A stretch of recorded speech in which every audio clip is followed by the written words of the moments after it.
Que cachent les sorcières? Vous avez vu ce beau générique? C'est notre série de cette semaine. Vous allez le voir, la figure de la sorcière ouvre des chemins de réflexion divers et passionnants. Premier épisode, les sorcières dans l'histoire, réalité ou réalité fantasmatique?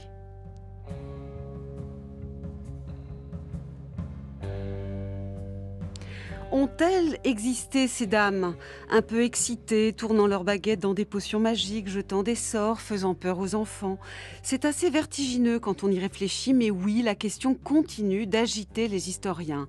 Car si les accusations de sorcellerie, les procès et les bûchers ont vraiment existé, c'est presque toujours du point de vue des accusateurs que toutes ces victimes sont évoquées. Qui étaient-elles vraiment? Des adeptes de cultes hérétiques, désormais connus, de messes noires réellement offertes à des divinités singulières, ou bien n'étaient-elles que des objets de fantasmes, tenaces, seule chose en vérité à étudier?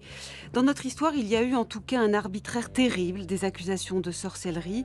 On retrouve cela aujourd'hui sur le continent africain où beaucoup de personnes se retrouvent emprisonnées du jour au lendemain pour suspicion de sorcellerie. Mais dans notre histoire occidentale, vraiment peut-on dire que n'importe qui pouvait se retrouver piégé? Pourquoi tant de femmes? Pourquoi tant de femmes condamnées pour sorcellerie, 80%, dans la période du 15e au 17e siècle en Europe, en Amérique du Nord? Que se joue-t-il entre le féminin et le fantasme de sorcellerie? Bonjour Armelle Lebras-Chopard. Bonjour. Vous êtes professeure des universités en sciences politiques. J'ajouterais, vous êtes la première femme qui a réussi en France l'agrégation de sciences politiques. Je ne me trompe pas? Non. Au début des années 70. Et vous vous êtes penchée sur les femmes accusées d'être des sorcières dans un livre paru chez Plon en 2006, repris 10 ans plus tard chez Dalloz, Les putains du diable, le procès en sorcellerie des femmes. Bonjour Martin Rueff. Bonjour. Vous êtes professeur à l'Université de Genève, traducteur, poète, spécialiste entre autres de l'œuvre de l'historien Carlo Ginzburg.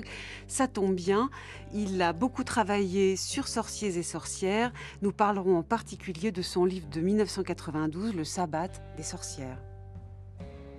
En Berry, au centre géographique de la France, aux confins de la Vallée Noire, dans le pays de George Sand, la grand-bête rôde encore les soirs de mauvais vent.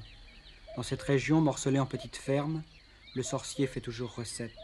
Son influence est réelle, heureuse ou maléfique. C'est à sa recherche que nous sommes partis, et peut-être avons-nous parfois frôlé le diable son maître. Un village comme tant d'autres. Mais depuis de longues années, la boulangerie est ensorcelée. Le pain ne lève plus, le boulanger est tombé malade. Bientôt la boutique sera à vendre. Comme tous les après-midi, la boulangère est partie vendre son pain de ferme en ferme. Dans le village, ceux qui savent murmurent que c'est une commerçante rivale qui a jeté un sort sur la boulangerie. Mais vous, quand vous croisez cette personne, quand elle passe devant la Oh, boulangerie... elle ne veut pas me dire bonjour. Non, mais elle vous regarde. Tout à l'heure, non. Mais elle a été qu'elle me regardait. Alors vous, qu'est-ce que vous faisiez, là? Eh bien, je vous dis, j'y faisais le signe de croix, j'y faisais toutes sortes de... La gendarmerie m'avait dit d'y faire le signe de croix. Moi, j'y ai fait. Ça suffisait, ça? Ben oui, elle avait tout...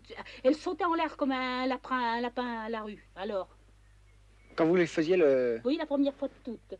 Tout de suite après l'histoire du pain. Alors, j'en étais dans là, moi et mon mari, quand elle nous a vus, mais elle sautait en l'air, dans la rue, intenable, c'était comme une folle. S'il n'y avait rien eu, elle n'aurait pas fait ça. Bon, moi, je voulais pas me mettre à sauter en l'air.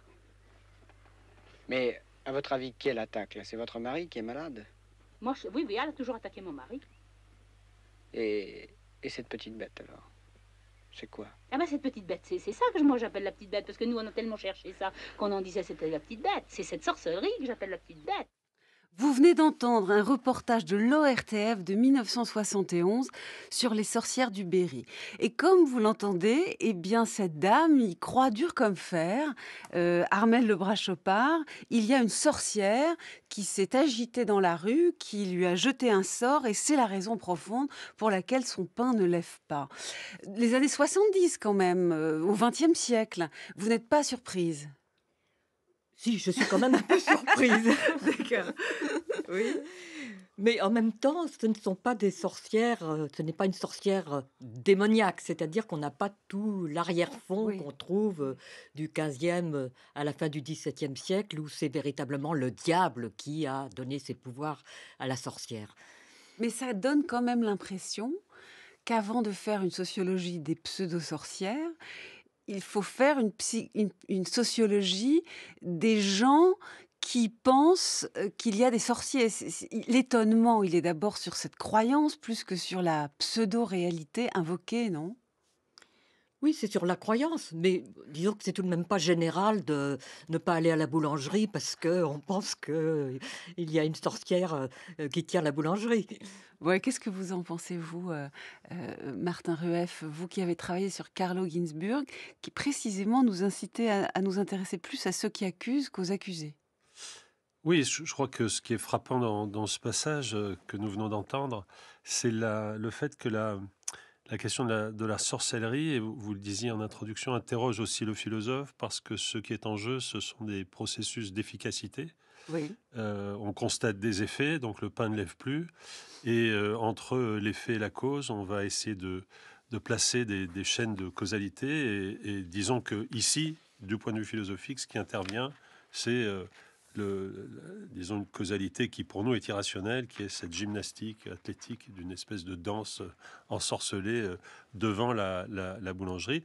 On notera que la personne qui est interrogée accorde aussi beaucoup de crédit à la maréchaussée, puisque c'est la gendarmerie qui lui indique de faire un signe de croix. Donc, on ne sait pas tellement dans cette affaire où est la rationalité, où est l'irrationalité. En revanche, ce qui me plaît de souligner ici, c'est que le premier article que Carlo Ginzburg ait jamais écrit, qui est un article de 1961, c'est un Oui. tout jeune historien, il a 22 ans, il est de 39, s'intitule, et je crois que le titre de cet article répond à votre remarque, il s'intitulait Sorcellerie et piété populaire. Il faut qu'il y ait de la piété populaire Oui. pour qu'il y ait de la sorcellerie. Et comme le disait Madame, ensuite, la manière dont cette piété populaire affuble, disons, la sorcellerie d'oripeaux et de structuration symbolique profonde. Alors ça, c'est des processus historiques très longs et aussi qui nécessitent au moins cette émission. Alors, je vais vous laisser nous présenter Carlo Ginzburg. Je vais juste donner deux, trois éléments biographiques, mais sur sa personnalité, notamment sa filiation avec un père qui n'a pas eu un destin ordinaire. Vous allez tout nous expliquer. Carlo Ginzburg est toujours vivant. Il est l'auteur en 1966 des Batailles nocturnes, sorcellerie et rituels agraires en Frioul. 16e, 17e siècle, c'est important le Frioul, on dira pourquoi, c'est son terrain d'étude. Plus tard, il a écrit Le Sabbat des sorcières en 1989, dont nous allons beaucoup parler aujourd'hui. Il faut aussi citer Le fromage et les vers, une grosse étude toujours sur le Frioul de 1976 qui a fait d'ailleurs sa notoriété internationale. Je vous écoute pour la présentation du monsieur qui est un grand monsieur comme son père était un très grand monsieur. Oui, merci. En effet, Carlo Ginzburg est une figure tout à fait importante de l'histoire culturelle et intellectuelle italienne et aussi européenne. Il est né en avril 1939 de Leone Ginzburg, qui était une figure essentielle de la lutte antifasciste dans les années 30, un Turinois proche de Pavès. C'est lui qui a créé avec Einaudi, la grande maison de culture antifasciste, et puis de Natalia Ginzburg, une des plus grandes romancières italiennes du XXe siècle. Et jeune étudiant, il remporte le concours de la Normale et di Pisa, Normale Sup. Et après une très légère hésitation, parce qu'il a un instant pensé devenir peintre, il se consacre à l'histoire et il a expliqué comment il était devenu historien à plusieurs reprises, mais c'est notamment un livre très important pour notre propre historiographie, puisque c'est le livre de Marc Bloch, Les Rois thaumaturges, Oui. qu'il a orienté vers l'histoire. Les Rois thaumaturges étant un livre qui, d'une certaine manière, s'inscrit dans notre champ d'intérêt aujourd'hui, puisque c'est un livre sur l'efficacité symbolique que la piété populaire prêtait au roi, puisqu'on prêtait au roi, comme aujourd'hui peut-être à certains de nos dirigeants dans certains pays, toutes sortes d'efficacités irrationnelles. Et donc, dès sa sortie de scolarité, dès le début des années 60, comme je le disais, il s'intéresse à des procès d'inquisition. C'est vraiment un historien de terrain, Carlo Ginzburg, avant d'être devenu un épistémologue de l'histoire. C'est-à-dire qu'en fait, il enquête sur des archives d'État qui sont parfaitement conservées, aussi bien Modène, l'article dont je parlais tout à l'heure, qui porte sur une sorcière. Hein, son premier article est sur une sorcière, donc je me plais à le rappeler. Chiara Signorini.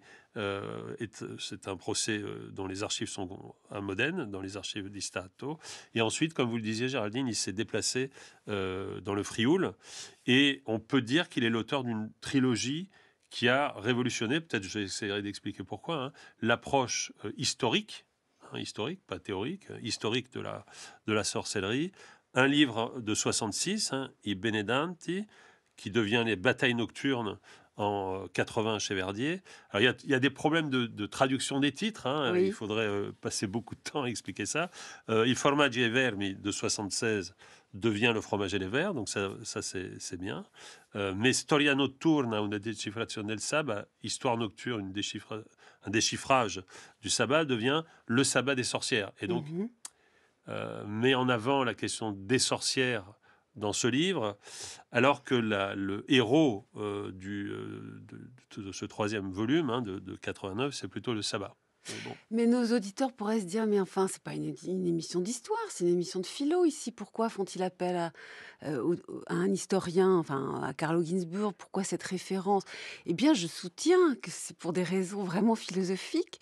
C'est-à-dire que Carlo Ginzburg s'est intéressé aux petites choses. Il y a une vraie réflexion sur le petit, la micro-histoire. Et d'autant plus qu'il avait affaire sur cette question du rapport aux sorciers, comme nous l'avons dit pour la sorcière du Berry, dans l'extrait sonore que vous avez entendu, à propos de cet extrait sonore, eh bien, en vérité, il y avait pas mal de thèses qui circulaient. Ah oui, les sorcières, il y avait un culte païen qui traînait au Moyen-Âge, il y avait des vrais sabbats, des vraies messes noires, etc. Et Ginsburg a mis tout le monde en garde et a dit, mais attendez, on n'a pas vraiment de preuves matérielles de tout cela. Là, les seules preuves matérielles que nous ayons, c'est ce qui se passe manifestement dans la tête des persécuteurs. Il a recentré la question de la sorcellerie sur les accusateurs de sorcellerie. C'est un geste très important. J'aimerais bien que vous le commentiez et surtout, j'aimerais savoir si ça n'a pas un petit rapport avec l'histoire de son père, du fascisme, de l'ambiance des villages fascistes où on imaginait plein de choses sur un mode quasi paranoïaque, Martin Rueff. Oui, vous avez parfaitement raison de souligner cette filiation. Alors, je dirais deux choses. D'une part, c'est que, en dépit de sa prudence épistémologique, Carlo Ginzburg est véritablement un historien qui parle aux philosophes, et il leur parle, je dirais, sur trois plans. Le premier plan, c'est un plan central pour la philosophie, qui est celui du statut des discours, c'est-à-dire comment restituer des discours. Et de fait, c'est une question, on le verra peut-être ensuite, qui est une question très importante pour Foucault aussi, hein, à des titres divers. Mais qu'est-ce que ça veut dire citer? Comment on accède à la vérité d'un discours? Et la question centrale de Ginzburg consiste à dire, en fait, on s'imagine que quand on cite les propos d'autrui, on les déforme, mais peut-être que dans cette déformation même, on entend ce qu'il appelle la voix des autres. Le deuxième plan sur lequel Ginzburg nous renseigne et informe la philosophie, je crois que c'est la question des modalités de déduction. Comment on déduit. Voilà. Et donc c'est un auteur etc. Pour ça très intéressant, parce qu'on est obsédé par les modalités d'induction et de déduction en philosophie. Et Ginzburg introduit un troisième terme, ce qu'il appelle le paradigme indiciaire, hein, qui est la reconstitution de chaînes de rationalité qui ne vont pas du singulier au général comme dans l'induction, qui ne vont pas du général au singulier comme dans la déduction, mais qui construisent des schémas de singularité, hein, d'une voie singulière à une voie singulière. C'est ce qu'il appelle le paradigme indiciaire, et il l'emprunte, dit-il, à une synthèse qu'il opère entre des historiens d'art, Morelli, un enquêteur célèbre, Sherlock Holmes, et un enquêteur non moins célèbre, Sigmund Freud. Et puis le troisième niveau, qui est important et qui nous permet, je crois, de débattre aussi avec Madame, hein, qui est la question des mentalités. Qu'est-ce que c'est? Comment est-ce qu'on peut repenser la question des mentalités? Quel est le statut de rationalité des discours de mentalité? Alors, enfin, vous le disiez, et ça c'est très important, même s'il a avoué lui-même il avait pris conscience de ce processus très tard dans son parcours intellectuel, hein, évidemment, Ginzburg est un historien des discours subalternes. Alors, qu'est-ce qui s'est passé alors, ce qui s'est passé, si vous voulez, c'est que... avec ses parents. Rappelez qu'est-ce que c'est qu'un confino? Alors, Léoné Ginzburg, comme Cesare Pavese, qui est peut-être plus connu des auditrices et des auditeurs, hein, est un intellectuel antifasciste qui s'inspire de Rosselli et de Gobetti, c'est-à-dire ce qu'on appelle les libéraux, hein, c'est l'opposition libérale au fascisme. Et cette opposition, hein, a fait que le fascisme, en se durcissant, hein, a entraîné le confinamento, c'est-à-dire le fait d'exiler à l'intérieur de l'Italie Oui. des intellectuels pour les couper de leur milieu d'opération. On ne les condamnait pas à mort, si vous voulez, hein. Ouais. On les exilait, on les cantonnait, voilà, on les cantonnait. Et donc, Dans un village, excusez-moi, Oui, je vous en prie. j'avance parce que oui, bien sûr, je bien voudrais sûr. qu'on arrive aux sorcières. Oui, bien sûr, Sorcières, bien ce sûr. n'était qu'un préambule. Donc, il est exilé, si j'ose dire, à l'intérieur de l'Italie. Son père, Léone Ginsburg, à Pizzoli, c'est comme Oui. ça qu'on dit, j'espère. Dans les Abruzzi, Dans oui, les à Abruzzi. Pizzoli, oui, oui. De 1940 à 43, donc un village refermé sur lui, dans une ambiance fasciste, le délire, les fantasmes, la paranoïa. Le petit Carlo a été, si je puis dire, vacciné très vite. Il a vu ce qui se passait entre les êtres humains dans des petits villages de ce genre. Ben, il a vu deux choses. Il a vu d'une part, évidemment, l'extraordinaire violence qui s'exerçait sur les Juifs. Et on a tort de penser que la violence contre les Juifs a été le fait des seuls Allemands, hein. Les Italiens n'avaient rien à envier. Enfin bon, il y aurait beaucoup de choses à dire là-dessus. Mais enfin bon, il a été témoin de ceci. Et il a été témoin aussi des mentalités paysannes, de la culture paysanne. Et il dit souvent, hein, que parmi les livres qui l'ont le plus impressionné, il y a le Christ et Arrêta Eboli, qui est un livre justement, qui porte sur la question des mentalités Oui. populaires, et le livre de De Martino, Le Monde Magique, hein, qui est un livre tout à fait extraordinaire sur la question de la magie et de l'irrationalité dans les cultures populaires, vue plutôt comme résistance, si vous voulez, hein, que comme passivité, que comme culture arriérée. Et en effet, voilà le contexte, si vous voulez, intellectuel et personnel, dans lequel a mûri une des plus profondes réflexions sur la sorcellerie en histoire. Alors au on y XXe va, siècle. on en parle et du coup je me tourne vers vous, euh, Armel Lebras-Chopard. De même que Carlo Ginzburg avait le fascisme en tête quand il travaillait sur la sorcellerie, de même que Arthur Miller quand il écrit Les sorcières de Salem, en anglais The Crucible, en 1953, cette pièce de théâtre qui deviendra un film en 1956 avait en tête le macartisme et qu'on a donc appelé la chasse aux sorcières, alors même qu'il évoquait, lui, ce qui se passait en 1692, ce qui s'est passé à Salem, dans le Massachusetts, où des dizaines de personnes ont été pendues, dont beaucoup de femmes accusées de sorcellerie, dans un délire collectif dont on cherche encore les causes, hein. Peut-être qu'ils ont été empoisonnés par des trucs qu'ils ont mangés. Enfin, il y a plein d'hypothèses. Et bien de même, est-ce que Armel Lebras-Chopard avait des angoisses politiques lorsqu'elle s'est penchée, donc vous, Armel, sur les questions de sorcellerie? C'est surtout le lien avec le politique et la façon dont les femmes ont été massacrées, hein, au moment de la chasse aux sorcières, et puis ensuite exclues. Donc le lien avec la construction de l'État moderne, où à un moment donné, les procès vont s'arrêter après avoir duré plus de 2 siècles. On ne, on ne fait plus de procès de sorcières, Oui. et on peut se demander pourquoi tout d'un coup elles disparaissent, hein.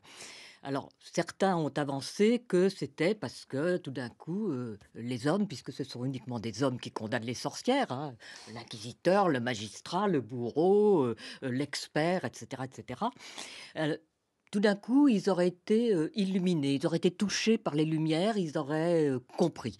Alors qu'on sait que le XVIe siècle est le grand siècle des découvertes, y compris des découvertes scientifiques. Donc, ils auraient pu être éclairés un peu plus tôt.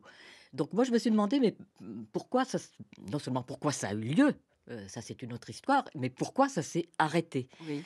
Et à mon avis, ça s'est arrêté parce que il y avait une peur des femmes, on pourrait revenir là-dessus, mais ça s'est arrêté parce qu'on a trouvé un autre moyen de soumettre les femmes. Et comment les a-t-on soumises? Il y a un long mouvement depuis le XIIe siècle de retour au droit romain, le droit romain avec le droit du pater familias qui se conjugue jusqu'au niveau de l'État avec Bodin par exemple. Et à ce moment-là, on limite de plus en plus l'autonomie grandissante des femmes depuis le XIIe siècle, qui est due à des facteurs économiques, les grandes foires, le fait qu'elles pouvaient avoir un commerce, etc., etc. Donc là, c'est la loi, puisque l'État a acquis, construit sa souveraineté, Oui. et au moment où il construit sa souveraineté, il ne la construit pas seulement, comme dit Mouchembled, pour avoir un sujet obéissant, mais surtout pour avoir une sujette obéissante. Oui. Et à ce moment-là, la loi va prendre le relais pénalement, des procès, mais ce sont toujours des hommes qui font la loi à ce moment-là, et on va arriver comme ça, tranquillement, jusqu'au Code civil de 1804, où là, c'est tout à fait bien arrêté, la femme est sous la tutelle du mari ou de son père. Donc, au fond, votre question politique à vous, Armelle Lebras-Chopard, c'est la domination des hommes sur les femmes dans la construction même du processus politique. C'est pas en soi, c'est-à-dire vous êtes une théoricienne du politique et vous vous dites, au fond, cette histoire de sorcière, ce qui se jouait fondamentalement, c'était la construction de l'État avec une forme d'asservissement, mine de rien, et le féminin a été une cible première, c'est ça mon sujet. Ce qui veut dire que la réalité de ce que ces femmes pseudo-sorcières voyaient, si vraiment il y avait un sabbat, tout ça vous en fichez complètement. Pour vous, vous êtes comme Ginsburg, vous vous dites, mais le vrai sujet, ce sont les accusateurs, ce sont les fantasmes de tous ces messieurs. Absolument. Et donc, moi, j'ai construit mon ouvrage à partir du discours de ces messieurs, c'est-à-dire les inquisiteurs, enfin, quelques inquisiteurs, magistrats, confesseurs de sorcières et experts et aussi médecins. Donc notre objet d'aujourd'hui pose la question des fantasmes, peut-être bien plus encore que de la réalité historique. Je laisse ça aux historiens, il y a eu des cultes païens. La question, c'est surtout celle des représentations et de l'arbitraire souvent des accusations. Alors, ça fait pas si longtemps en Europe et en Amérique du Nord qu'on a cessé de persécuter les sorcières, ce qui invite, me semble-t-il, à beaucoup d'humilité à l'égard de ce qui se passe en ce moment au Ghana, ou dans d'autres pays du continent africain. Je pense en particulier à la République centrafricaine. Il y a des gens qui travaillent sur le caractère extrêmement violent des accusations de sorcellerie, arbitraire. Beaucoup de femmes sont concernées. Là, je vous propose juste, pour qu'on ait ça en tête, sur France 24, d'écouter un reportage sur les sorcières au Ghana. Elles sont appelées sorcières. Dans ce camp à Kwoko, dans le nord du Ghana, vivent 113 femmes, dans une prison à ciel ouvert. Bannies de la société, elles sont coupées de leur famille, sans ressources, après avoir été accusées de sorcellerie. Pour cette femme, Asia Foucheini, l'enfer a commencé il y a 6 mois, quand des hommes ont encerclé sa maison. Ils l'accusent d'avoir tué par sorcellerie une voisine de son village. J'ai entendu une foule réunie devant chez moi. Puis quelqu'un a passé la tête par-dessus le mur et a dit « Une femme est morte et c'est de ta faute. C'est toi qui l'as tuée.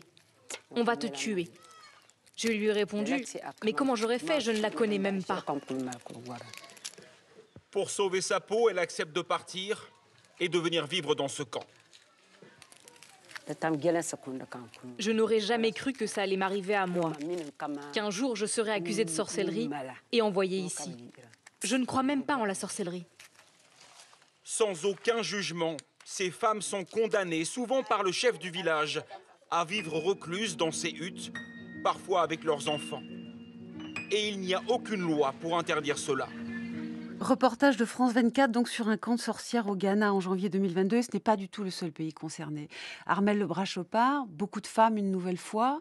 Quelque chose... Enfin, on a beau jeu, nous, de regarder ça en souriant. En 1972, comme nous l'avons vu, ou 71, on avait encore des gens qui pensaient la même chose en France, dans le Berry. Donc, au fond, il y a peut-être une espèce d'universel humain à construire des personnages féminins terrifiants.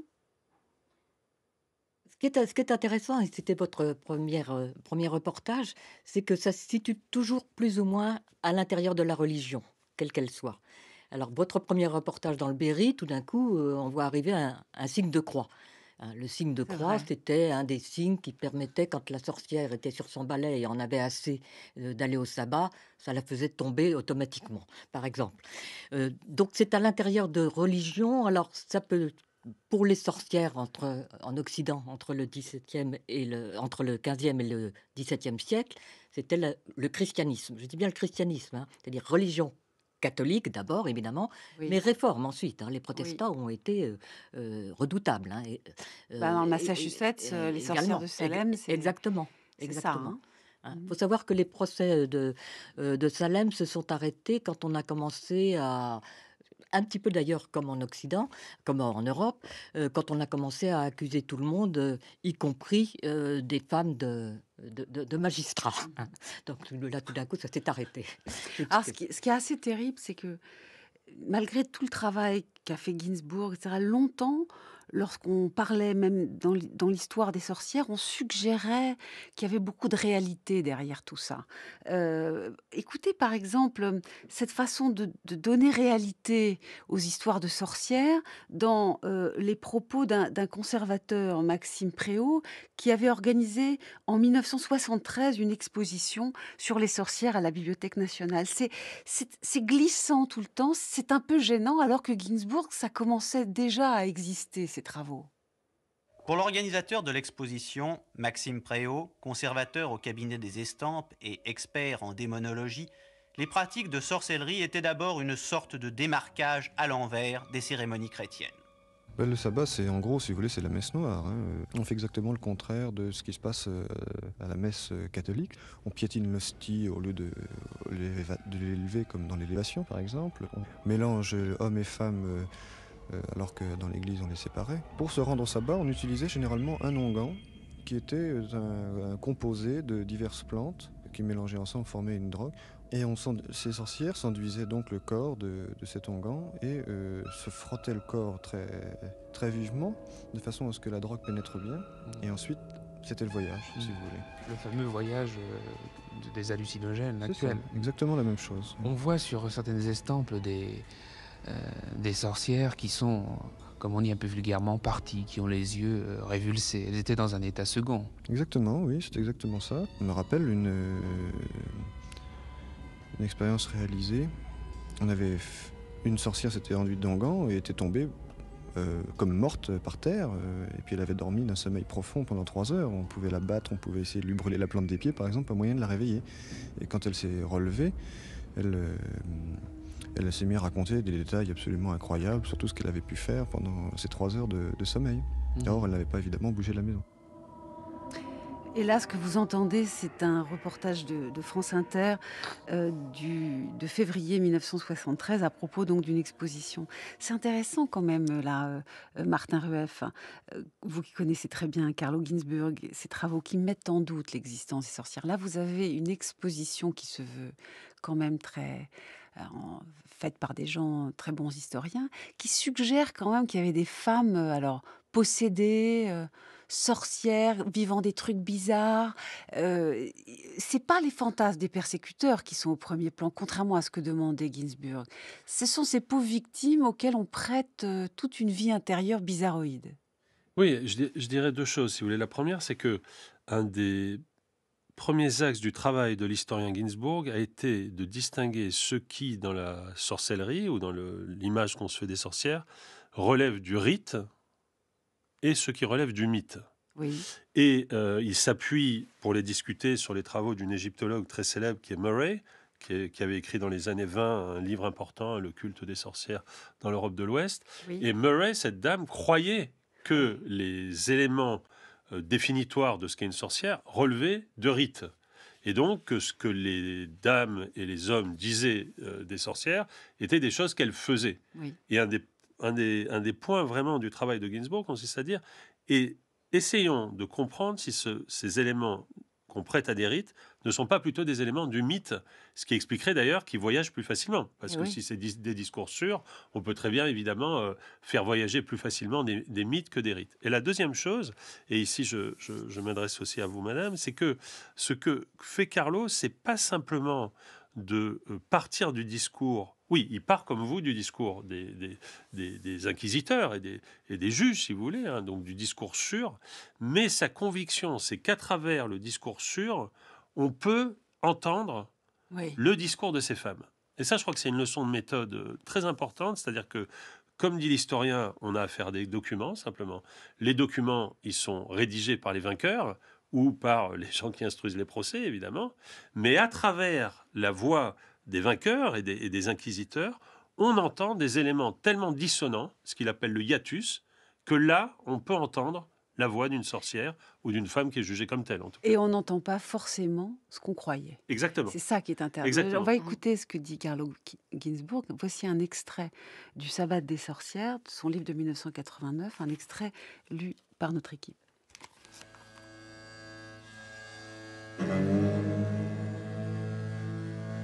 Sur la sorcellerie, c'est une évidence, mais qu'il n'est pas inutile de répéter, nous ne disposons que de témoignages hostiles, qui proviennent de démonologues, d'inquisiteurs et de juges, ou qui ont été filtrés par eux. Les voix des accusés nous arrivent étouffées, altérées et déformées. Dans de nombreux cas, elles ne nous sont pas parvenues du tout. D'où, pour qui ne veut pas se résigner à écrire pour la énième fois l'histoire du point de vue des vainqueurs, l'importance des anomalies, des fissures qui s'ouvrent parfois, très rarement dans la documentation, et viennent enfêler la cohésion. L'écart durable qui existe entre les récits des Benandanti et les stéréotypes des inquisiteurs laisse affleurer une couche profonde de mythes paysans, vécus avec une intensité extraordinaire. Peu à peu, à travers la lente introjection d'un modèle culturel hostile, celui-ci se transforma en sabbat. Des phénomènes analogues s'étaient-ils produits ailleurs? Jusqu'à quel point était-il possible de généraliser le cas, exceptionnel sur le plan de la documentation, des Benandanti? À l'époque, je n'étais pas en mesure de répondre à ces questions. Mais celle-ci me semblait impliquer une façon en grande partie nouvelle de poser le problème des origines populaires de la sorcellerie. Alors, il est important pour comprendre les enjeux, Martin Rueff, qu'on définisse les Benandanti. Ce sont des anti-sorciers, n'est-ce pas, qui ont essayé, qui ont prétendu chasser les sorcières, mais exactement. En fait, eux-mêmes se sont retrouvés accusés à un moment donné. Oui, voilà, c'est très important de souligner ça. Ce qui intéresse Carlo Ginzburg, d'abord, ce sont ces gens qui sont accusés d'être des sorciers et qui disent « Mais attendez, vous dites que je suis une sorcière ou un sorcier, alors que l'essentiel de ce que je fais, c'est de les combattre. » Et les Benandanti, ce sont des figures donc populaires, souvent de paysans, hein, qui sont arrêtés pour sorcellerie et qui racontent aux juges de l'Inquisition, notamment dans le Frioul, qu'en fait, pas du tout. Alors, de fait, ils se retrouvent 4 samedis par mois ou à fréquence, en tout cas régulière. Ils font des rites, ils font des voyages chamaniques, donc ils voyagent sur des tiges de sorgho, comme ils le disent, hein, et ils se retrouvent pour combattre, un peu comme dans ces films genre Twilight, où il y a des combats entre les bons vampires et les mauvais vampires, etc., entre gens à qui on prête des super pouvoirs, n'est-ce pas? Mais eux, ils sont du bon côté. Et donc, en fait, c'est pas du tout un combat face à face entre les inquisiteurs et les sorciers, c'est des combats à 3, où il y a les inquisiteurs qui veulent faire des Benandanti des sorcières et des sorciers, alors que les Benandanti disent non, nous, on est du bon côté, et nous, on va vous aider à lutter contre les sorciers et les sorcières. Et là, il y a des hommes comme des femmes, on est d'accord. Et là, il y a des hommes comme des femmes, et le point important, me semble-t-il, c'est que cette figure de Benandanti, elle n'est compréhensible, et elle n'est accessible à l'historien, que si on prête attention, comme il le dit dans l'extrait que vous avez lu, hein, à cette couche profonde des mythes paysans qui affleure, et si on s'en tient à un dialogue, sorcier-inquisiteur, on ne l'entend pas. Oui. Armelle de Brachopin. 3 points. D'une part, il y a Margaret Murek, qui d'ailleurs s'inspire de Bachofen, hein, sur le matriarcat, mais surtout... elle a écrit, je finis votre phrase, elle a donc écrit en 1921 un livre où elle disait que les sorcières envoyaient des vrais mythes païens, et Carlo Ginzburg a fait voler tout ça en éclats. Absolument. Ce sont des constructions fantasmatiques tout emboîtées, en réalité. Absolument. Mais n'oublions pas Michelet, hein, le livre Absolument. La sorcière, Merci où il dit que le sabbat a existé et que c'était des femmes rebelles comme si les femmes pouvaient à l'époque s'organiser. Et donc ça fait aussi beaucoup de tort au mythe et a fait croire au sabbat. Hein. C'est-à-dire que c'était une espèce de romantisme. Michelet laissait entendre qu'il y avait des résidus d'irrationalité assez jolis, c'est ça, Non, dans que les femmes l'histoire se moderne? réunissaient réellement. Et puis c'est une espèce de Oui. confusion avec en particulier ce qui se passait au Pays Basque où il y avait simplement des fêtes. Hein, Oui. et le deuxième point, et là je vous rejoins, on peut effectivement entendre ce que disent les sorcières à travers ce que finalement les inquisiteurs ou les magistrats leur font dire. Il y a quelque chose qui m'avait beaucoup frappé, c'est quand les sorcières, il y en a plusieurs, qui expliquent comment, en revenant du sabbat, ou parce que justement elles n'ont pas voulu y aller, le diable leur a fracassé la tête avec un marteau, etc. Et le juge dit, et oui, la preuve que c'est vrai, c'est qu'effectivement, elles étaient toutes ensanglantées, vraiment mal. Ben, en fait, quand on y réfléchit bien, ça peut être que le mari ou Oui. quelqu'un d'autre. Et il y a comme ça C'est horrible. des notations qui permettent de voir effectivement qu'était la vie, non pas d'une sorcière, mais simplement Une femme. Donc, ce d'une qu'on femme. voit en dessous, une fois qu'on a analysé le discours des juges, des dominants, même des benandanti, c'est-à-dire ces gens qui prétendaient lutter contre les sorciers et les sorcières en utilisant leurs armes et en étant du côté du bien, même si certains se feront quand même accuser. Mais quand on enlève tout ça, toutes ces couches de fantasmes et de représentations, à la fin, ce que vous dites, Armelle Lebrun-Chopard, c'est qu'on a une pauvre femme qui s'est fait taper dessus et à qui on prête des tas de trucs complètement délirants, renvoyant d'ailleurs plutôt au délire des dominants. Complètement, complètement. Et donc, Et à propos des Benedanti, vous dites c'est quelque chose qui se passe à Troyes, et c'est là que ça devient politique.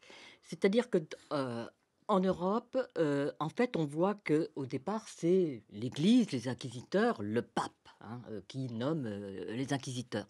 Mais comme l'Église ne peut pas verser le sang, il faut une partie des procès, qu'on appelle des procès mixtes, où les magistrats interviennent. oui. Les magistrats interviennent de plus en plus dans la procédure. Et à un moment donné, et là on revient au Benedanti, bon, on a un jeu à trois, c'est-à-dire que la sorcellerie, les procès en sorcellerie sont une sorte de prétexte, entre guillemets, pour finalement se retourner contre l'Église. Et on va de plus en plus accuser des prêtres, et puis on arrive même au... Oui, c'est un bon coup politique, l'accusation de Il sorcellerie. s'agissait On se à la débarrasse fois- de ses ennemis comme on veut. Et surtout, s'ils sont féminins, c'est encore plus facile. Absolument. Là, c'est un prétexte, mais qui s'ajoute dans cette lutte pour le pouvoir et la souveraineté. Oui. Pour que la souveraineté s'établisse, il faut que l'Église cède son pouvoir. Martin Rueff. Oui, ce qui est dit ici, là, est, me semble-t-il, de la première importance. D'ailleurs, je jetterai une pierre en faveur de Michelet, parce que Carlo Ginzburg le cite au moins 2 fois, donc La sorcière, c'est 1862, et Michelet, derrière, comme vous l'avez bien dit, une espèce de projection fantasmatique, fait quand même de la sorcière une figure de l'opposition populaire. Hein. Et donc, si vous voulez, il y a cette conviction qui fait partie de ce qu'on peut appeler, après Levi, le romantisme révolutionnaire, hein, qu'on pourrait trouver des figurations d'une opposition. Hein. Et d'ailleurs, dans un texte récent où il revient sur le sabbat des sorcières, hein, Ginzburg dit oui, il y avait chez Michelet le sentiment que avec la sorcière se jouait quelque chose qui était de l'ordre de la lutte des classes. Oui. Et donc, il prend ça à Gramsci. Ce que je crois très important, au-delà, si vous voulez, de ce que nous sommes en train de dire là, c'est que la question de la sorcière fait se croiser chez Ginzburg, mais il me semble aussi dans votre œuvre, madame, 2 questions fondamentales. La première, c'est la question de savoir comment rendre justice à des êtres qui, avant d'être des figures, sont des êtres, des sujets, des gens qui ont des noms propres, des destins, etc., qui ont été pris dans des machinations juridico-politiques et qui ont dû subir une violence qui n'était pas simplement symbolique, mais bien réelle. Et puis, il y a une deuxième question qui n'est pas centrale dans l'œuvre de Ginzburg, il faut quand même le dire, hein, Oui. qui est la question du féminin. Oui, elle Alors, n'est pas centrale. Elle n'est chez pas lui. centrale. Oui. C'est-à-dire que chez Carlo Ginzburg, la sorcière est bien une femme condamnée. Il est très sensible aux violences que subissent ces femmes. Il n'est pas du tout indifférent à la question du genre. Mais la question de la sorcière et pas une question particulièrement genrée, comme on dirait aujourd'hui. Hein. Donc je pense que ça, il faut le dire, peut-être pour des questions de génération, etc. Mais surtout parce que ce qui se joue pour Carlo Ginzburg, pardonnez-moi, c'est au-delà de ça, la question de la défense des discours subalternes, il emploie ce mot très tôt, hein, dès la fin des années 60, et la défense des classes subalternes. Et l'idée que l'historien n'est pas simplement quelqu'un qui va rétablir les subalternes dans leur histoire, mais dans leurs droits. Hein. Il dit même à la fin de Fromage et le Verre, il dit rédimer. Il y a une rédemption des classes subalternes par l'historien, qui est d'ailleurs une tâche de Benjamin. Benjamin fait ça aussi. Il dit Alors, ça aussi. qu'est-ce qui se cache derrière les sorcières? C'est notre série cette semaine. C'est bien une série de philo, même si nous sommes obligés de parler un peu des historiens face à cet objet, parce qu'il y a des tas de débats historiographiques, d'où l'importance de Carlo Ginzburg, dont nous parlons entre autres ce matin. Je suis en compagnie de Martin Rueff et d'Armelle Lebras-Chopard en posant cette question: les sorcières dans l'histoire, réalité ou réalité fantasmatique? Alors, le fait qu'elles soient des femmes, pour vous, Armelle Lebras-Chopard, c'est là, je suis pas d'accord avec très vous, important. Hein. Non, mais c'est typiquement genré. Il faut savoir que c'est les inquisiteurs, les magistrats qui écrivent sur leur propre procès le disent. C'est un crime de femme, c'est l'hérésie des femmes. Et là où il serait bon d'insister, c'est sur ce que justement eux disent sur la nature de la femme, où ils vont finalement entériner nombre de stéréotypes qui valent toujours aujourd'hui. C'est-à-dire la femme est une sorcière potentielle. Hein. À cause de quoi? De son désir sexuel? C'est quand même ça ce que vous dites essentiellement. C'est que c'est pas le fait qu'elle soit, par exemple, des désirs d'être une savante. Ça ne touchait pas que des femmes qui avaient peut-être des velléités d'être des petits médecins faisant des potions de campagne. C'est le sexe qui fait flipper tout le monde. C'est le désir. Il faut revenir à la base, c'est-à-dire à l'utérus. Hein. Les femmes ont un utérus. Quand il n'est pas, quand elles ne sont pas enceintes, ça envoie des vapeurs au cerveau et donc les femmes seront appelées ensuite, d'ailleurs à la suite des sorcières, seront appelées hystériques. Donc il y a une idée de la nature de la femme qui, non seulement avec ces vapeurs qui leur sont envoyées à la tête, elles sont lubriques. Voilà. Donc, comme elles sont lubriques, finalement, elles voudraient bien coucher avec tout le monde, mais elles ont un mari qui, heureusement, les contient. Mais justement, il y a le diable qui va satisfaire cette lubricité. Et donc, le pacte, ce qu'on ne sait pas, parce que pudiquement, on n'en parle pas dans les contes pour enfants, le pacte qui se noue avec le diable, ça n'est pas simplement, et ça n'est jamais un bout de papier qu'on ne trouve jamais, hein, c'est le fait de coucher avec le diable. Voilà. Et parce que le diable est lui-même représenté comme ayant un sexe géant. Si j'ai bien compris tout ce que vous me racontez, hein, Armelle Lebras-Chopard, dans votre livre. J'invente rien. Eux, ils inventent, mais pas moi. Et donc, propre à satisfaire ces dames avec leur vapeur. Donc, au fond, c'est quand même la question de la sexualité, bien plus que la question de l'envie d'apprendre des choses, de faire de la chimie, ou la rébellion. Ce n'était pas forcément des femmes très rebelles. Enfin, peut-être étaient-elles mal contenues par leur mari, mais c'est vraiment l'idée que seul le diable peut satisfaire certaines femmes sexuellement. C'est ça? Le diable peut satisfaire certaines femmes, donc elles sont effectivement peu satisfaites. Ça aussi, ça apparaît en filigrane hein, dans les aveux, peu satisfaites de leur mari. Mais après, le diable les envoie justement au sabbat où elles couchent avec tout le monde. Donc il y a quand même des hommes qui sont sorciers. C'est pour ça que certains historiens disent voyons, non, un crime de femme, il y a quand même des hommes. Oui, il y a quand même des hommes.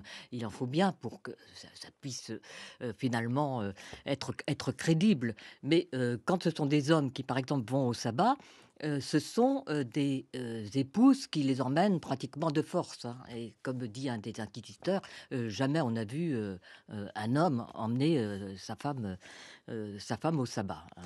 Martin Rueff. Alors, je voudrais être bien précis sur cette question.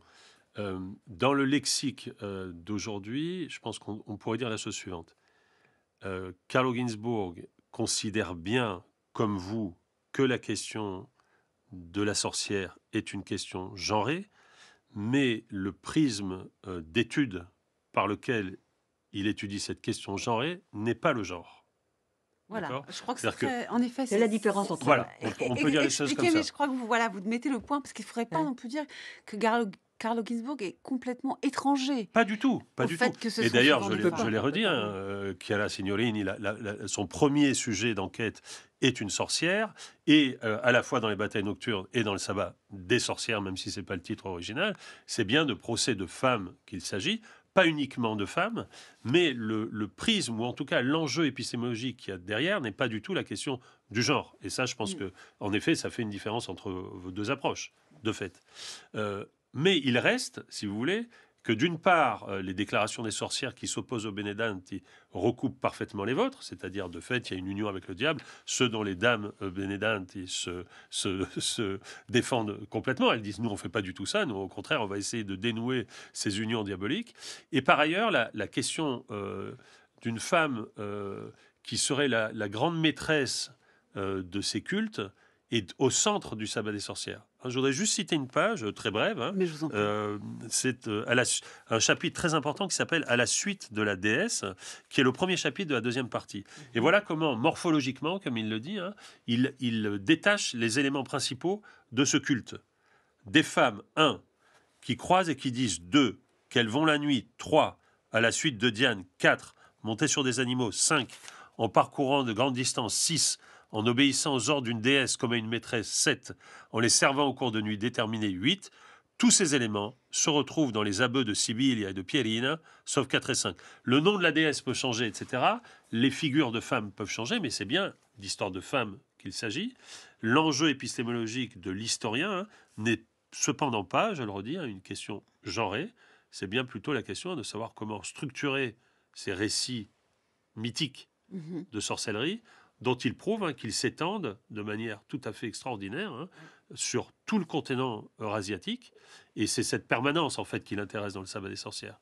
Est-ce que c'est une permanence généalogique, pardon, c'est-à-dire est-ce qu'on peut trouver un récit premier de sorciers dont seraient dérivés tous les autres, ou est-ce qu'au contraire, on a affaire à ce qu'il appelle des convergences morphologiques, c'est-à-dire dans tous ces cas de sorcières, on aurait les mêmes éléments. Voilà, c'est ça l'enjeu épistémologique de Carlo Ginzburg, bien plus que la question du genre. Oui, Armelle Brachova. moi je pense que cette structuration, elle ne peut se faire qu'à partir à partir du genre.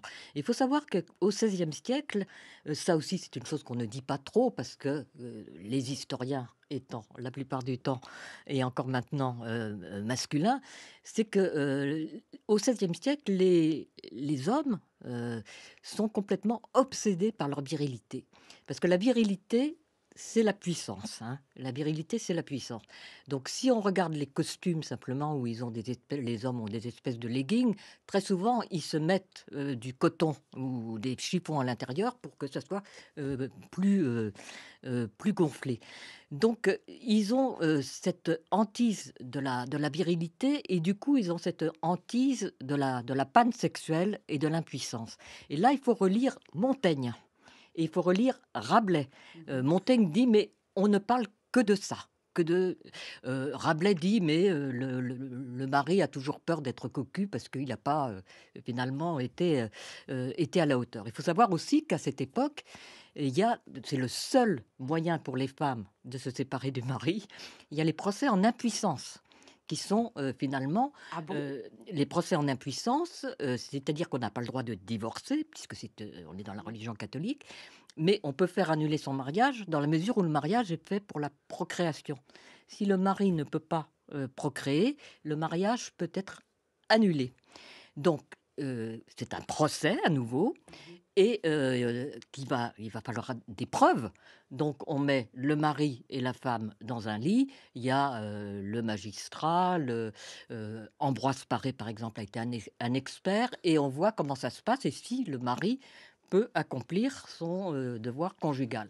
Évidemment, pendant ce temps-là, il y a la belle-mère aussi, les matrones. Enfin, ça donne envie, ça c'est sûr, d'avoir tout ce monde. Alors, le mari l'accuse de serrer les cuisses, de l'injurier, et évidemment, il perd absolument tous ses moyens. Donc après, le mariage est annulé, il n'a pas pu, hein, c'est le cas de le dire.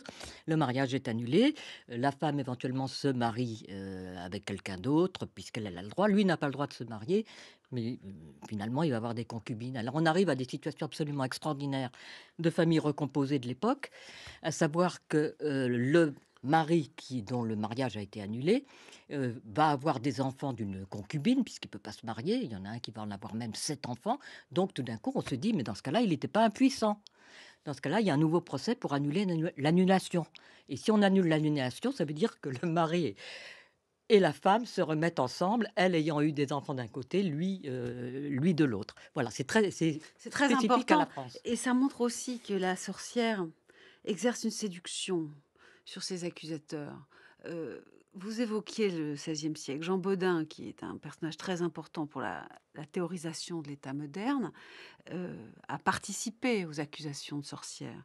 Et notamment celle de Jeanne Arvilliers, la sorcière de Laon, condamnée au bûcher en 1578. Et ce qui est très frappant, c'est qu'il évoque sa beauté. Parce que pour nous, les sorcières, Walt Disney et compagnie, c'est des femmes âgées et moches. Mais on a bien tort. C'est la beauté de Jeanne qu'évoque Bodin. Les traces de son ancienne beauté, teint sombre, de grands yeux brillants, d'un feu dont on avait peine à supporter la vivacité, l'éclat, un profil aquilin, une finesse de traits, des dents dont l'émail rivalisait avec la perle, des cheveux noirs comme la plume du corbeau. Elles sont terriblement séduisantes et elles sont des Èves en puissance, c'est-à-dire à la fois séduisantes et possiblement savantes, peut-être sur les choses du sexe, mais sur les autres choses. Pierre de l'Ancre, magistrat de l'époque, évoque le Pays Basque comme un pays de pommes. Elles ne mangent que des pommes, toutes ces femmes, comme Ève en fait. Ce sont des Èves, dit-il, qui séduisent volontiers les enfants d'Adam. Encore un mot sur tout cela, parce que c'est infini comme problème, Armelle Lebras-Chopard. Alors, c'est véritablement un stéréotype qui subsiste jusqu'à aujourd'hui, et dans les costumes d'Halloween, etc., de faire de la sorcière une vieille femme avec un nez crochu, etc. Bon, à partir du moment où il s'agit de coucher avec le diable, il préfère la chair fraîche, hein. Donc, en général, les femmes, ça peut être des très, très jeunes femmes, des jeunes filles, et la beauté de ces femmes est effectivement remarquée par les magistrats. Vous avez parlé du magistrat Pierre de l'Ancre au début du XVIIe siècle. Il interroge des pseudo-sorcières, et en particulier celles qui sont les reines du sabbat, qui sont les plus belles, que le diable fait asseoir à côté de lui au sabbat. Et il demande à ces femmes de danser comme elle danse au sabbat, c'est-à-dire, comme il dit, cul contre cul à l'envers, et donc il se rince l'œil assez souvent. Allez, vous allez avoir le dernier mot, Martin Rueff, sur ces procès de sorcières. Oui, ce qui est frappant dans ce que vous venez de raconter, c'est la manière, dans votre récit, c'est la manière dont précisément la sexualité et le rapport entre sexualité et genre est un rapport déterminant pour expliquer la puissance d'attraction aussi de la figure de la sorcière. Et c'est vrai, je le redis, hein, que chez Carlo Ginzburg, comme chez Lévi-Strauss d'ailleurs par d'autres aspects, hein, la question du genre est seconde d'une certaine manière. Alors on peut imputer cette question à un retard de génération, mais je crois aussi c'est parce que pour eux, la sexualité et la question du genre fait partie d'un ensemble, hein, qui est la question de la domination. Et là, il faudrait revenir sur la manière dont ces problèmes se sont posés, hein, pour des penseurs qui ont côtoyé le marxisme et qui très souvent ont été marxistes. Et je pense un des enjeux peut-être d'aujourd'hui de la sorcière, hein, c'est en fait un des enjeux du féminisme, c'est l'interprétation de la domination, à la fois comme une question du genre, on parle d'intersectionnalité, hein, à la fois comme une question du genre et une question de classe. Et il me semble que les instruments que nous lègue Ginzburg, hein, sont parfaitement adaptés à ce que nous essayons de penser aujourd'hui, hein, comme des dominations et des phénomènes subalternes à large échelle, qui croisent divers types d'oppression. Hein. Et je crois que les thèses de Ginzburg, hein, sont devant nous, quand bien même, comme je le disais, hein, elles n'auraient pas mis le genre au titre de critère de leurs analyses. Merci beaucoup tous les deux, Martin Rueff et Armelle Lebras-Chopard, pour vos analyses sur les procès de sorcières.